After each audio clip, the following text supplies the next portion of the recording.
look at our history, we live such different lifestyles. You may live in a home that uses more than one language. Your parents may speak different languages. You may worry that your children are only speaking English. And if that happens, are your children being cut off from their heritage or their mother tongue?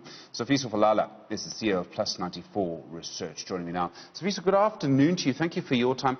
Do you think it's getting harder and harder to actually be connected to our heritage, that the life we live now has become so very different from the life we came from? Yes, it is true. I think we are paying lip service to what our heritage is all about.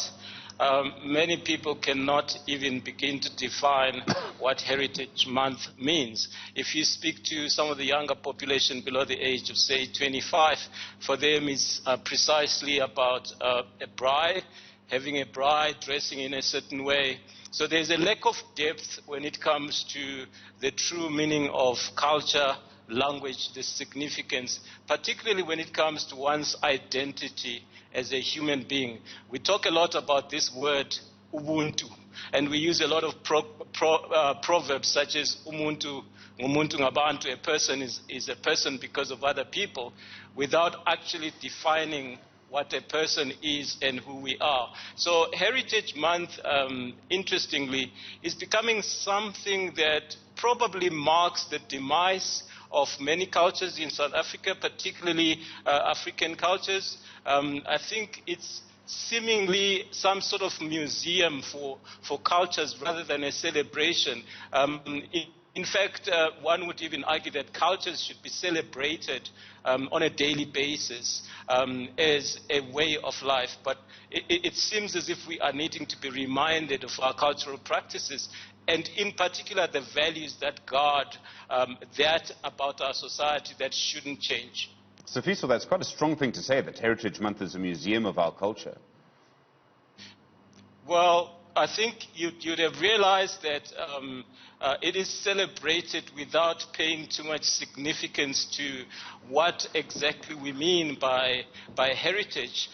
We are a cosmopolitan society. We have different cultures, but each one needs to find a center and to be able to define itself at a higher level than just the superficial or the legal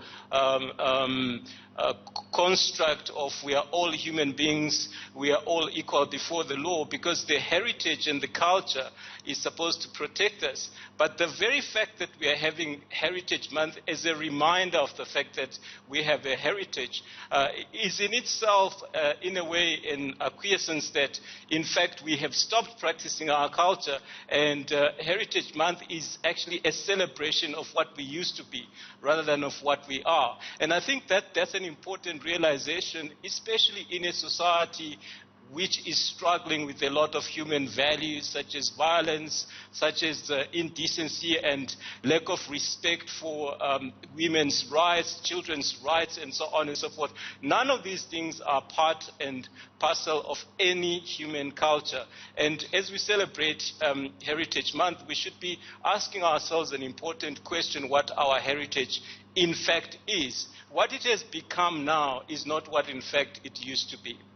I mean, that's such an important point. What our heritage is now is not what it used to be. And then that gets to a much bigger conversation around what is our heritage. Now, it's obvious that we all have a different heritage. They're linked in very interesting, complex ways. But I mean, how do we even find out what our heritage was? Yes, I think we have a lot of wealth and resources that we need to turn to with regards to what we used to be. And Professor Zulu of the University of KwaZulu-Natal, whom I shared a platform with last night, we discussed at length the richness of African philosophy and thought across a variety of subjects such as beauty, dignity, respect, the perfection of thought and life, and it's embedded in our proverbs and in language.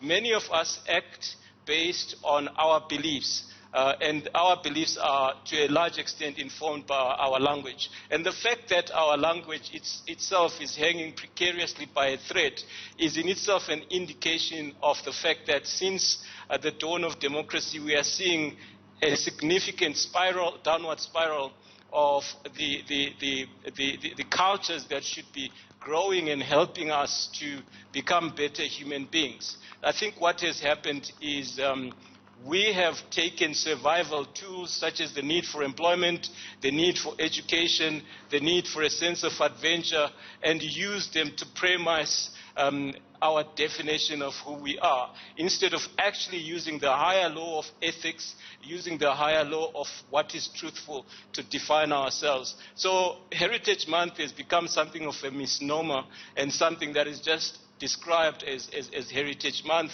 but actually doesn't have any ethical or philosophical underpinning as far as culture itself is concerned. The issue of language really, I mean, as you say, must be central to all of this. We're talking about a nation where I would imagine there must be quite a lot of young people who can't speak the language that their grandparents speak. Yes, and that is part of the reason is if you look at the survival mode that we are in urban areas, you encourage your children to speak, say, English, for example, because it gives them a better opportunity to find employment. What you don't realize is that with loss of language is also loss of certain values. Some of those are human values that are so important for the way in which they're going to conduct themselves and the regard that they will have for others. So we have not necessarily thrown away African culture as an example, but we've traded it off for something that we thought was better. But more and more we're actually discovering that we've sacrificed what was good or what is good about our heritage for the expediency of gaining employment and surviving in the cities. One of the things, I mean, particularly with children, right?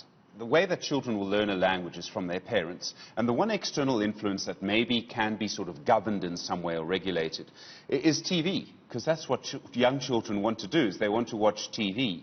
How important is it to make sure that that TV is maybe the place to start this? It's very important to have programming that emphasizes a philosophy, and in fact another important place to start is at school, whereby before you teach children mathematics and science, they should perhaps learn a bit more about themselves, who they are. Many of us struggle to define ourselves, and in a study that we've done, we've actually realized that many people are afraid of introspecting and answering too many questions about who they are. So they see themselves as part of a broader collective, this acculturation thing where we've got 11 languages. But then when we have problems like happened last week with an advert that then polarizes the different members of what is supposedly the same culture, they then start to ask themselves, it means that I'm not actually who I thought I was as part of this bigger collective, then who am I? And then you see the kind of frustration and the running battles that we saw during the course of last week pertaining to a commercial that others didn't approve of, specifically because it denigrated their culture. Sifiso, I mean, there are some interesting developments on this score, and particularly with language and its links to heritage. So I think this year, I think it's the first time that this has ever happened. Matric learners in the Eastern Cape will be able to write their matric exams in Xhosa. I'm aware of, I think, only one PhD which has now been published in Xhosa. I think there might be two. I've noticed that some of the courts, I think there's one court judgment that's been delivered in Xhosa. The point I'm making, though, is that there are certain languages where this will happen. And I mean, this will only continue. But some languages, it may not happen. And the risk then is that some heritage, the heritage of some people is preserved. The heritage of others, maybe not. Yes, absolutely. And I think it's fantastic that we are having a recognition of indigenous African languages, and they're being used where traditionally English and Afrikaans were used. That elevates the status and builds confidence amongst the speakers of that language that their language is as good for learning, for teaching, for living out their lives as other languages are. And this is a kind of template that should be expanded and given to other languages as well.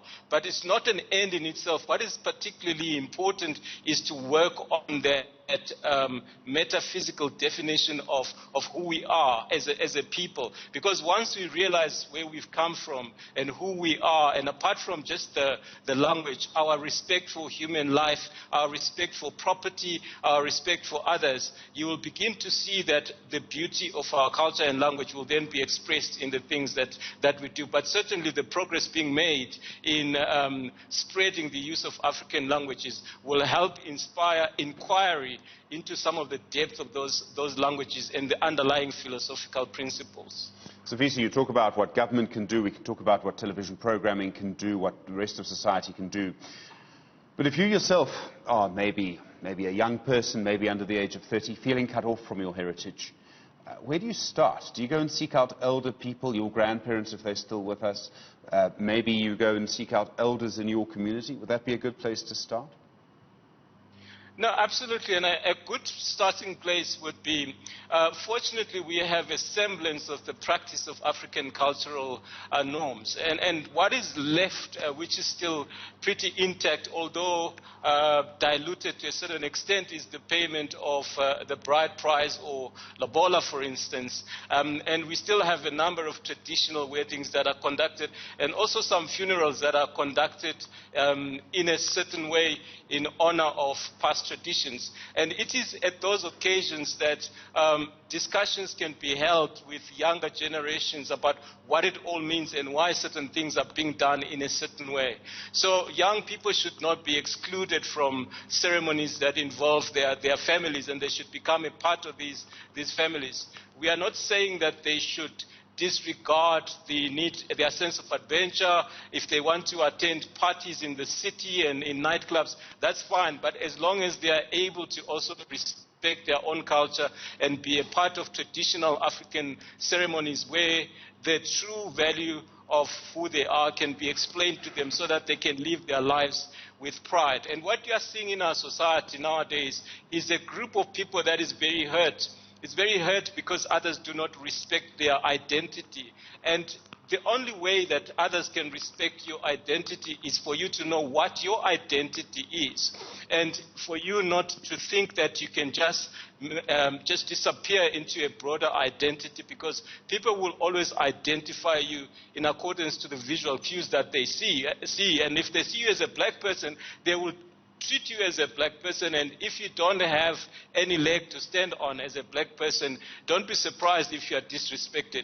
So the only way that you can gain respect is by following and respecting your own traditional cultural practices.